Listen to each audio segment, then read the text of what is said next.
Matchbox, Asha Purna Devi. I always compare women to matchboxes. Why? Because of the way matchboxes are. Even though they have enough gunpowder to set 100 Lankas aflame, they sit around, meek and innocent, in the kitchen, in the pantry, in the bedroom, here, there, anywhere. Women too are exactly the same. You want an example? Then look carefully at that enormous three-story house in front of us. Sunday morning, the washerman has come and is waiting. Moments before handing over a heap of Ajit's dirty clothes to the washerman, Namita goes through the pockets one last time and discovers a letter. A twisted, crumpled envelope with its mouth torn, and on the envelope Nomita's name. A flame goes up top in all Nomita's nerves and veins. She drops the clothes in her hand and sits on the bed to open the letter. The first thing she looks at is the date. Going by the date, the letter must have come about 3 days earlier. She turns over the envelope and matches the postmark to the date. The two bears the same witness. Yes, the letter came 3 days ago. Ajit has opened it and read it, then crumpled it and twisted it and dropped it into his pocket and left it there. Hasn't felt the need to mention it even once to Nomita. The flame that had gone up top now burns steadily, hissing, sounding its note on each of her mind strings. Because this incident is not a casual oversight, it's deliberate. Ajit's nature is exactly like that. Somehow, he has gained possession of the key to the letterbox, fishing it through the gaps among the 52 hands of the joint family. And whenever there is a letter with Nomita's name on the envelope, he opens and reads it first, and only then does he give it to her. It is possible that oftentimes he doesn't give it to her at all. At least that is the suspicion that has taken deep root in Nomita's mind. Even though to this day Ajit cannot truthfully make the claim that he has been able to discover any letter in the slightest degree suspicious. Still this ugly habit of his won't go. Not with Nomita's anger, not with her taking offense, not with bitter reproaches, her trying to shame him, sarcasm, not with anything. If she mentions it, first he tries to laugh it away, and if laughter doesn't get him out of deep water, he scolds her. She sits perfectly still for a minute and reads the letter thorough. It is nothing much, a letter from Nomita's mother. It is her standard speech. The good woman has once again placed on the record the news of her various hardships and complaints getting worse.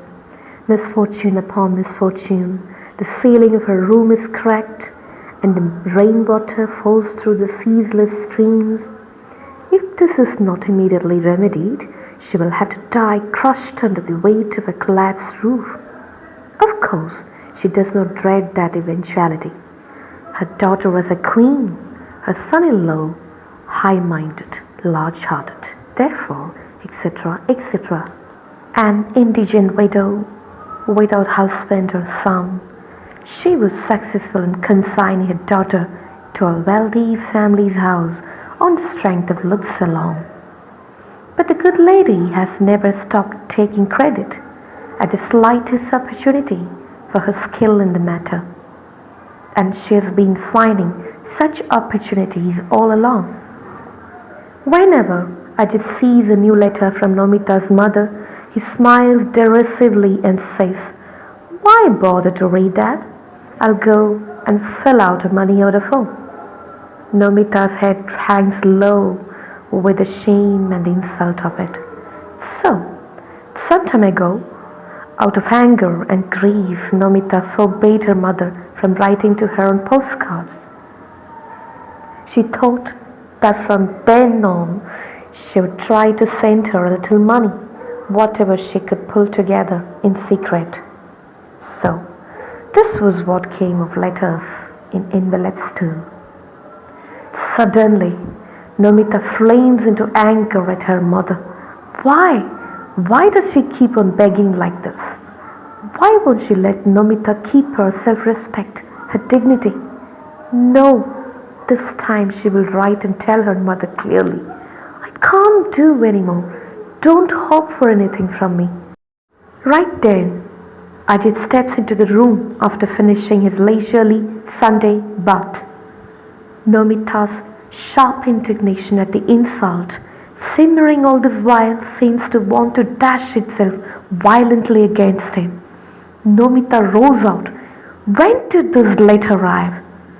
Ajit glances at her obliquely, estimating the magnitude of his sorrow. Another handful of cash for this, he had thought, and decided not to give the letter to Nomita.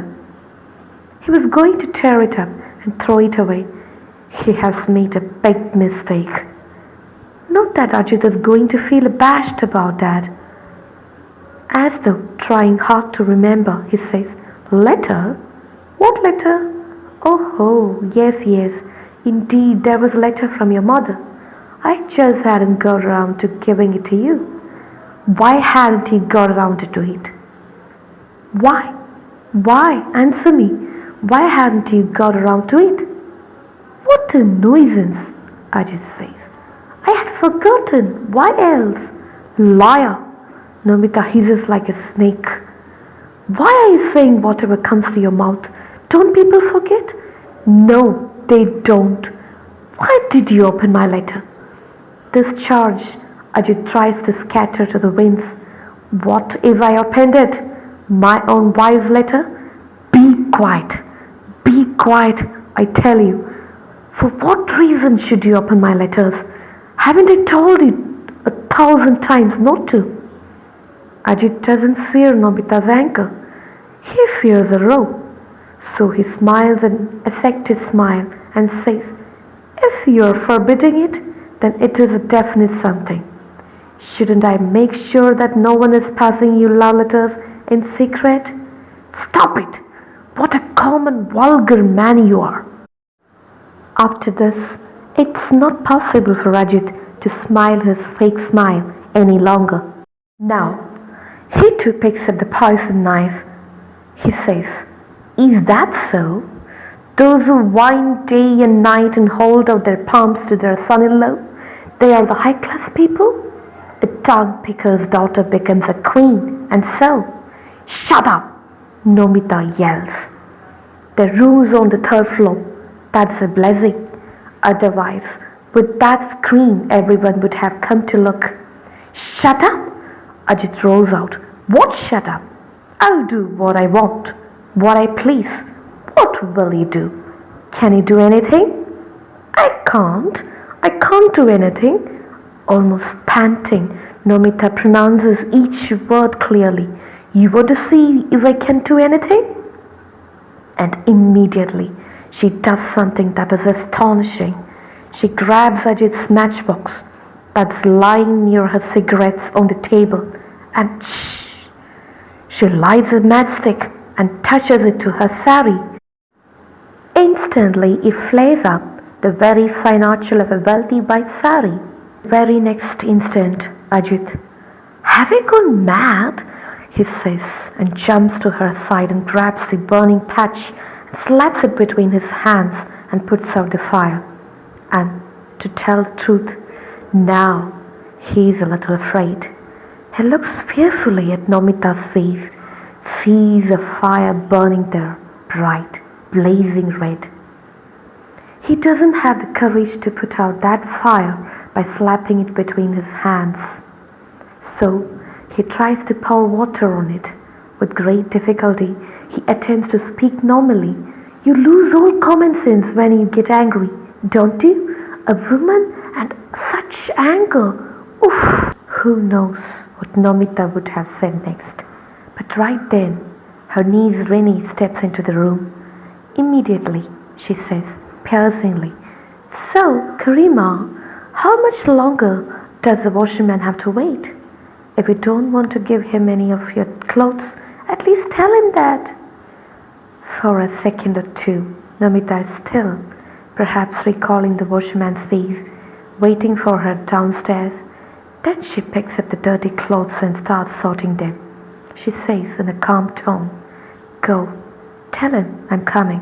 I'm bringing the clothes." Nomita speaks her mind. So, no one attacks her outright to her face. They only pinch her with sharp words. Her second sister-in-law is almost exhausted with work this morning, and seeing her, she puts a twisted smile on her sweat-streaked face and says, "Well, that's something. At least you finally decided to come down from upstairs. Baba, there is no good or bad time for you. You find the smallest excuse to go into your room and get cozy with your husband. Does the love talk never get old?" Nomita looks around once to get a sense of the atmosphere. Sees the hurly-burly of the morning. Sees a forest of people on either side. Her voice must not tremble. So, she too smiles a small smile and says in an extremely soft voice, "Oh, it's nothing like that. You should come and peek in sometime. Our talk is all angry talk, do you know?" Major wife laughs hoo-hoo and says, "Stop it now, wife. Don't cover up the forbidden fish with your pious spinach. We haven't been raised on donkey grass. Why do we need to peek in? What you're showing is right in front of our eyes, 24 hours a day." Namita laughs a laugh that can bring an attractive flush to her white face. After laughing that laugh, she says, "Go on, you say the naughtiest things." The busy bow wife runs up. "Have you chopped the vegetables yet? Or are you just telling stories?" And suddenly she stops and starts, "What's that? What is this unlucky thing now, wife? How did you burn your archel that way?" Namita too starts, but only for a moment. The next instant, she folds the archel back quickly and says, laughing, "Oh, don't remind me. It's exactly what you keep warning me about. I didn't listen, and see what happened? I used my archel to lift a hot pot of water off the stove, and that did it." Namita pulls a basket of potatoes towards herself and sits down to peel potatoes, and in her mind, she keeps thinking about how she might be able secretly to send her mother a few rupees. She can't really write to her. "I can't do any more. Don't hope for anything from me." Over there, the entire village knows Nomita is a queen. Nomita's husband is high-minded, large-hearted. This is precisely why I compare women to matchboxes. Even when they have the materials within themselves to set off many raging fires, they never flare up and burn away the mask of men's high-mindedness, their large-heartedness. They don't burn away their own colorful shells. They won't burn them. The men know this too. That is why they leave them scattered so carelessly in the kitchen, in the pantry, in the bedroom, here, there, anywhere. Quite without fear, they put them in their pockets. Translated from Bengali by Prasenjit Gupta. Thank you.